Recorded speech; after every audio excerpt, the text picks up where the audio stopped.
प्यार और पिता जैसा सम्मान लाड़ दुनिया में कोई नहीं दे सकता जो माँ और बाप दे सकते।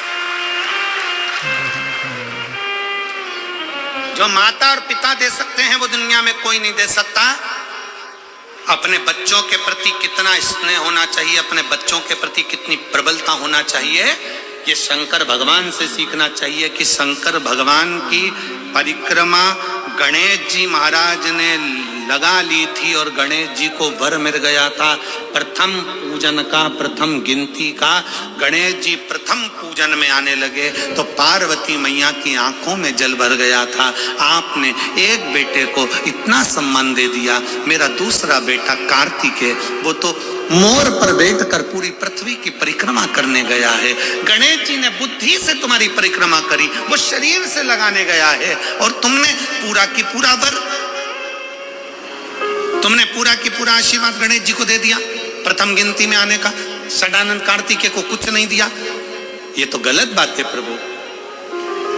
तुम्हारी परिक्रमा लगाई गणेश जी ने और तुमने सब कुछ दे दिया। शंकर भगवान की आंख में भी जल भर गया। पार्वती मांग, आज तू जो बोलेगी ना मैं वो दे दूंगा। पार्वती जी कहती हैं अब क्या मांगू आपसे, बस इतना कृपा कर दो, आज के बाद आपकी कभी परिक्रमा ना हो, बस इतना वर दे दीजिए। आज के बाद आपकी कभी परिक्रमा ना हो। शंकर जी ने पूछा मेरी परिक्रमा नहीं हो, सारे देवताओं की परिक्रमा होगी और मेरी ना हो। पार्वती जी कहती हैं आपकी परिक्रमा होती है। कोई अगर भूल से भी आपकी परिक्रमा लगा लेता है तो आप उसके जो मांगे वो दे देते हो। इसलिए आपसे निवेदन है कि आपकी कभी परिक्रमा ना हो। शंकर जी ने वर दे दिया, मेरी परिक्रमा पूरी नहीं होगी, आधी होगी, आधी परिक्रमा होकर वापिस आ जाए। फिर शंकर भगवान बोले पार्वती फिर सुन ले, तूने मेरी परिक्रमा रोकी है पर तेरी परिक्रमा तो नहीं रुकी। पार्वती जी कहती है नहीं प्रभु। शंकर भगवान ने कहा पार्वती मैं तेरे हृदय में निवास करता हूं, मैं तेरे दिल में निवास करता हूं, मेरे चित्त में निवास करता हूं, मैं तेरे दिल में रहता हूं, मैं तेरे हृदय में रहता हूं। और यही तो भारत भूमि की पहचान है।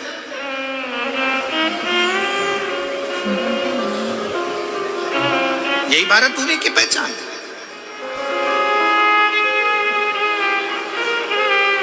काशी में कथा चल रही थी और काशी में कथा चलते चलते वहां जहां हम ठहरे हुए थे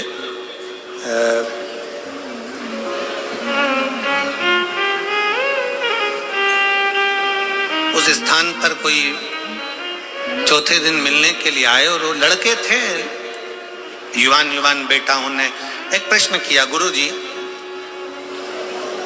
क्या भगवान को जन्म लेने के लिए केवल भारत की भूमि ही मिली? राम जी जन्मे तो भारत की भूमि पर, कृष्ण जन्मे तो भारत की भूमि पर, दत्त प्रगटे तो भारत की भूमि पर, परशुराम भगवान प्रगटे तो भारत की भूमि पर।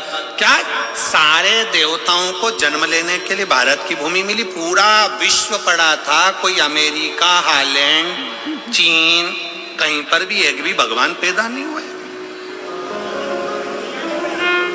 कोई भगवान नहीं जन्मा। गौतम बुद्ध भी जन्मे तो भारत की भूमि पर, महावीर भी जन्मे तो भारत की भूमि पर, रामकृष्ण परमहंस, संत, साधु, सन्यासी, तपस्वी, साधक सब जन्मे तो भारत की भूमि पर। क्या दूसरे देश में, अमेरिका में, रूस में, यहां वहां क्या भगवान जन्म नहीं ले सकता था? हमने कहा भारत की भूमि में और विदेश में बहुत अंतर है। विदेश में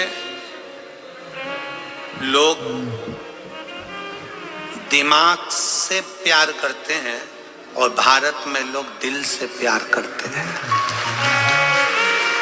ये भारत की जो भूमि है, ये भारत की जो धरा है, ये भारत की जो भूमि है, यहाँ जन्म लेने वाला एक एक बच्चा अपने दिल से स्नेह करता है। हम हमारी मौसी को, हमारी चाची को, हमारी काकी को, हमारे परिवार को अपना मान, अपना, मेरे मामा, मेरी मौसी, मेरी काकी, मेरी बुआ, इनको हम अपना मान कर चलते।